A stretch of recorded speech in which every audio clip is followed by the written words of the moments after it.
have a husband and a 1-year-old child. I married my husband, Kobe, soon after we found out I was pregnant. In other words, it was a shotgun marriage. Before getting married, I worked for an apparel manufacturer. Since I was young, I'd been interested in fashion and loved choosing clothes, so it was a dream job for me. Kobe worked in an event company in the same building as my company. We only saw each other occasionally in the elevator, but one day, Kobe asked me out for a meal. Kobe is tall and stylish, quite handsome, so I remember feeling like I was in a dream when I said yes. After several dates, we started dating. Kobe works at an event company, so he often works on Saturdays, Sundays, and holidays, making it hard to align our days off. But I was thrilled whenever we could spend even a little time together. Kobe is fashionable, and I always liked his sense of style and clothing. Looking back, I realize I, with little experience in love, was smitten with Kobe. I thought having him was enough. So when I found out I was pregnant, I was happy. And when Kobe proposed, I thought there couldn't be a happier ending. But now I see that wasn't a happy ending, but the beginning of hardships. After getting married, we set up our new home in an apartment. It wasn't a luxury apartment, but a 3LDK. Modernly refurbished designer apartment, which I really liked. Our newlywed life in this new home was fun, and Kobe always seemed to enjoy the meals I cooked. Kobe's job remained busy, often away even on his days off. But when he was home, he was kind, caring for my well-being, making me feel happy. Then, with the arrival of spring, I safely gave birth to a boy. Kobe was even happier that it was a boy, proudly taking photos every day. Hoping he'd grow up to be a kind person, like Fred Rogers, we named him Fred. However, at Fred's 3-month checkup, we discovered he had a heart condition. I planned to return to work after arranging my work schedule post-childbirth, but Fred's frequent hospitalizations made it impossible for me to continue working. So, a few months ago, I formally quit my job, and now I'm a homemaker, fully supporting Kobe and Fred. But since then, Kobe's attitude started to change gradually. He used to actively help with housework and childcare, but since I quit my job, he stopped helping altogether. Being a homemaker doesn't mean I have ample time for housework, as Fred can't even walk at 1-year-old and needs to go to rehabilitation at the hospital. Feeling Kobe's decreasing involvement with the child, my anxiety grew. Kobe, I know you're tired from work, but please play with Fred a little bit more. What do you mean play? He can't even stand up yet. I told you, Fred is a bit delayed in the development, right? You used to play with him, even changing his diapers. Looking at Fred makes me feel sorry. There's no one with a weak heart in my family. What do you mean by that? Anyway, you're the homemaker now, Misty. Just handle it. I'm busy with work. Kobe said this with annoyance and quickly went to the bedroom. That's no way to talk. Though I couldn't agree with Kobe's reasoning, I reconsidered, thinking maybe he was irritable from work fatigue. From this point, I should have noticed Kobe's true feelings. Our income decreased since I became a homemaker, so I was mindful of our spending. But Kobe's extravagant spending was leading us to dip into our savings.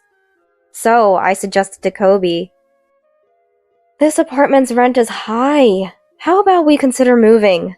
"No way. I like this apartment," Kobe said, not even looking away from the TV. "I like it too, but we're running a deficit every month. Maybe we should find somewhere cheaper?" "That's because you quit your job, Misty. Why don't you put Fred in daycare and go back to work?" I wondered what he was thinking. Just the other day, Fred had a sudden health issue and was rushed to the hospital in an ambulance. There's no way I could leave a child in that condition in someone else's care.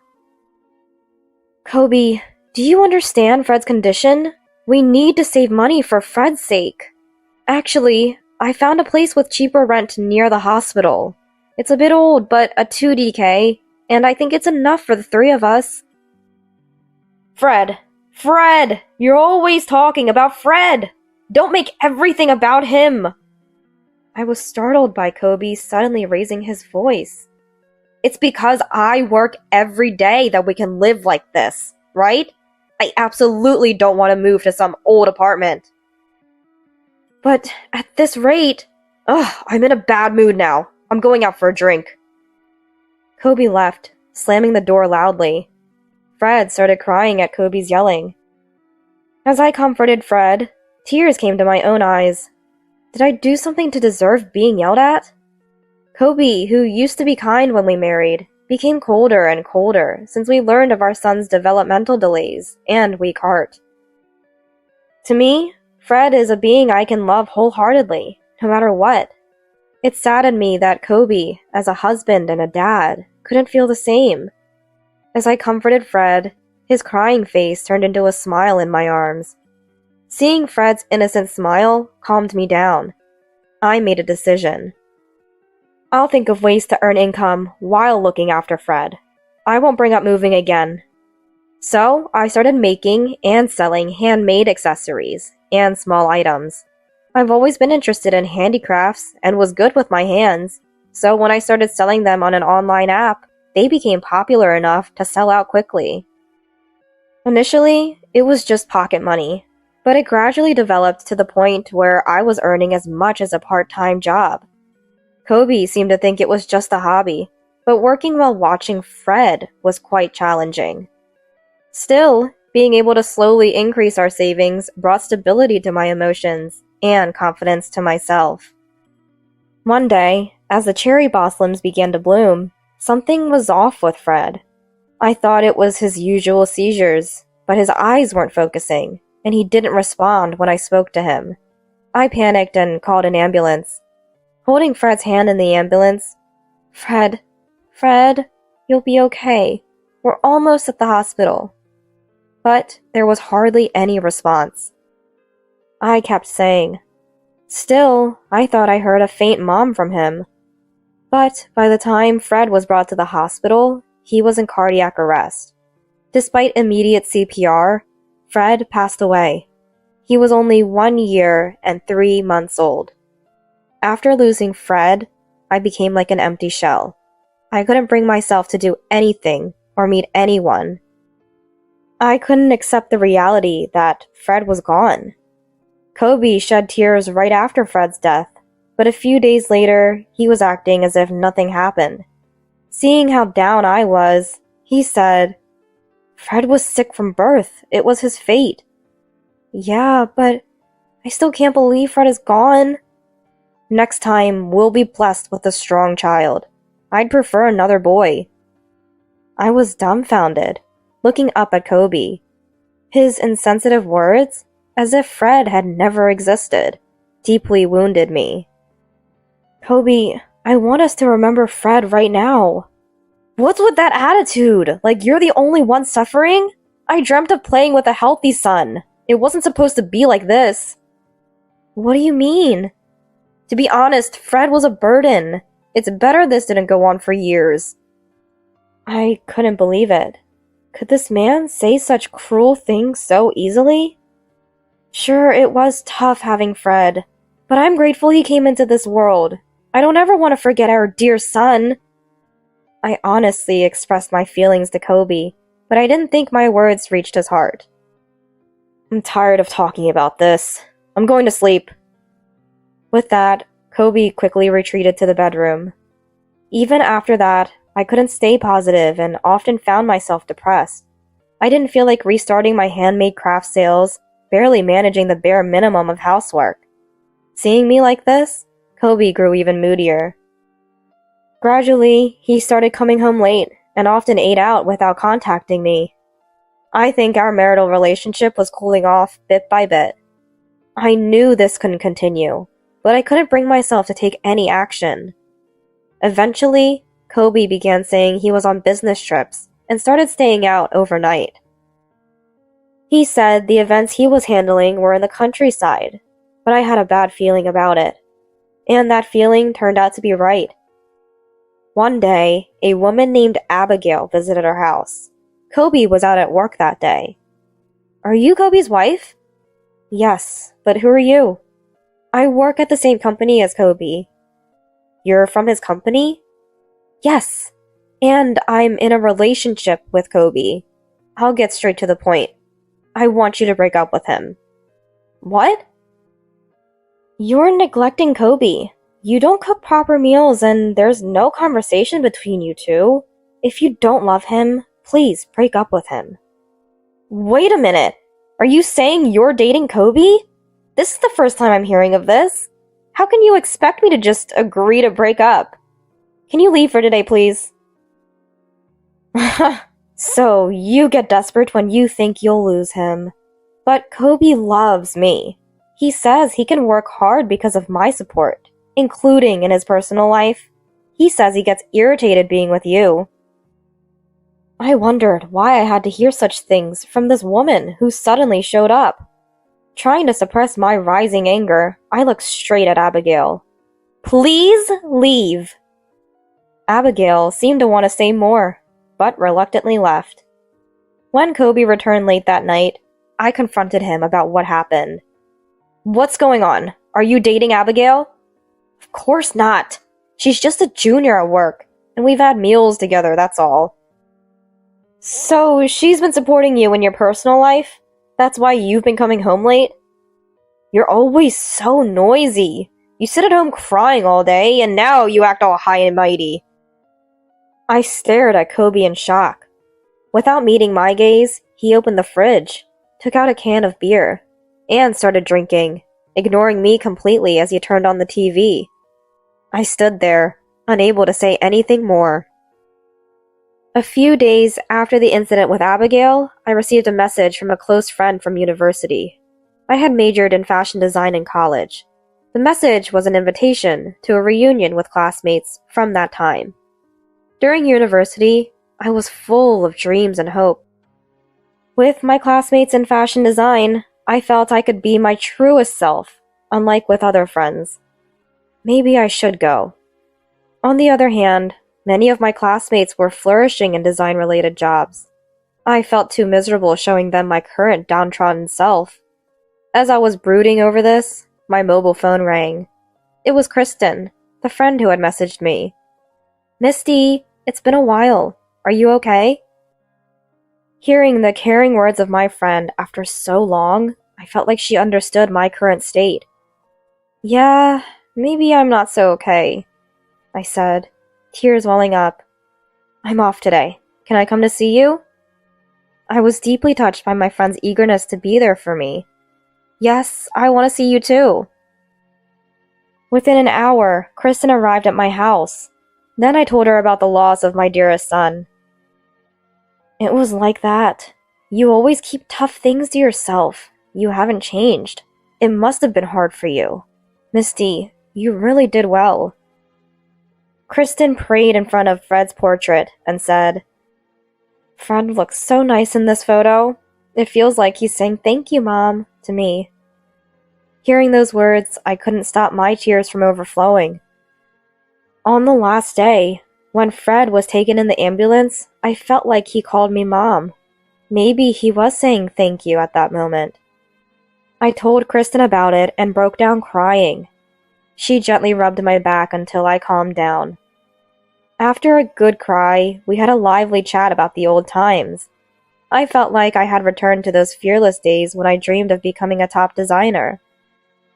About the upcoming reunion, we've decided to gather with the friends we always hung out with.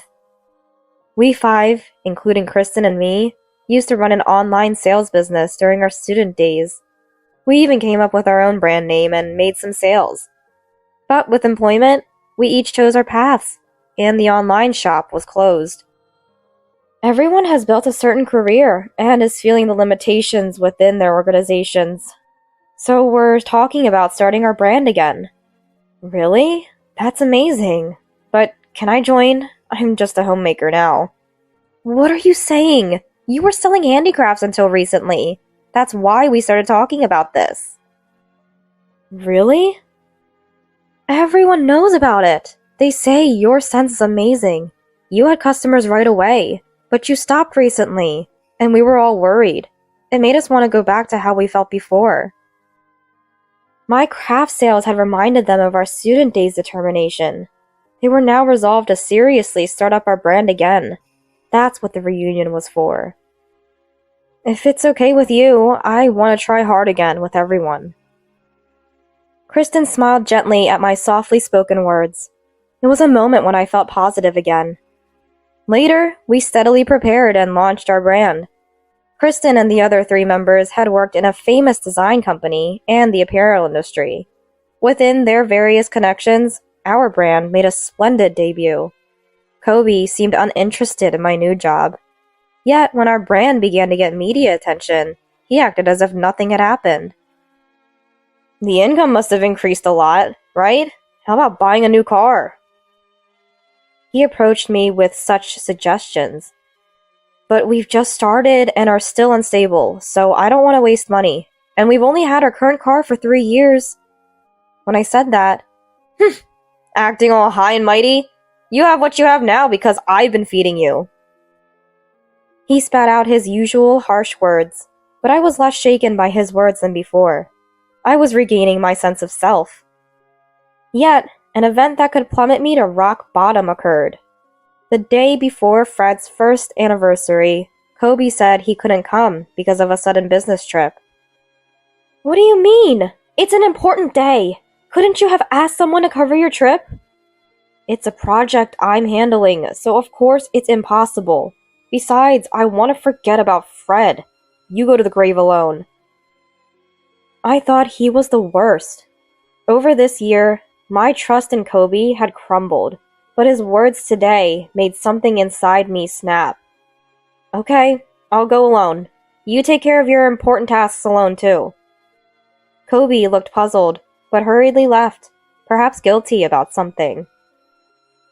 It wasn't a business trip he was leaving for. He was going on a trip with his mistress, and it wasn't Abigail. Fed up with Abigail's pressure to marry, Kobe had found a new lover. I knew all about it, thanks to Kristen.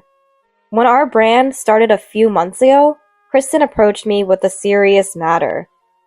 Misty, are you aware of Kobe's actions and forgiving him? The affair? Oh, I know. A woman named Abigail once came yelling at our house. I answered, looking down. It's not that. Actually, Kobe's event company had dealings with my former workplace, so I know his direct boss well. He's a natural Casanova. He had another girlfriend even when he was marrying you. What? It's not that Abigail girl. She's been involved with him for about a year. She got so serious that she became mentally unwell and couldn't come to work. That's terrible. Abigail did seem cute and serious. I'm sorry. I knew about this since the beginning of your marriage. His boss was worried about his wife. I thought it must be bad, but I didn't realize how terrible he was. Misty, maybe it's time for you to live as yourself. I know I'm not married and it might sound weird coming from me. No, thank you, Kristen. I might still be struggling if it weren't for you. I'll keep your words in mind and decide for myself. That moment, I resolved to no longer look down, but to walk forward. So, this day was Kobe's last chance. If he showed any paternal feelings for Fred, I was willing to talk again. But Kobe had no such intentions. He even wanted to erase Fred's memory. So, I decided. Abigail, unable to accept the situation, was preparing to sue Kobe for sexual harassment. I planned to support her as a witness, and I had decided to divorce him. The truth would inevitably lead to divorce, regardless of his will. I performed Fred's first anniversary service without him. Not alone, though. Kristen and my colleagues all came. I'll never forget their kindness. Then I packed my things, left the apartment, and moved to a secure tower apartment recommended by Kristen. A few days later, Kobe called repeatedly. Ignoring 10 calls, I answered the 11th. What do you mean by divorce? I haven't heard anything. Oh, you're back? Isn't it convenient for you to have a partner? It's not the time to worry about me. It's a big problem. Abigail is suing me for sexual harassment, and it's causing chaos at work. Help me out. I thought he was the worst until the very end, and I had no regrets. Sorry, but I'm supporting Abigail, not you. Do you realize how many women you've hurt? Probably not. I don't think we'll talk directly anymore. Goodbye. Kobe was yelling on the other side, but I ended the call without hesitation. Eventually, with the testimonies from my colleagues and me, Kobe had to pay compensation to Abigail. Other women followed Abigail's suit. Kobe had to leave his job. Now he's working at a convenience store, paying the compensation to the woman. A fitting end for a man who selfishly hurt women.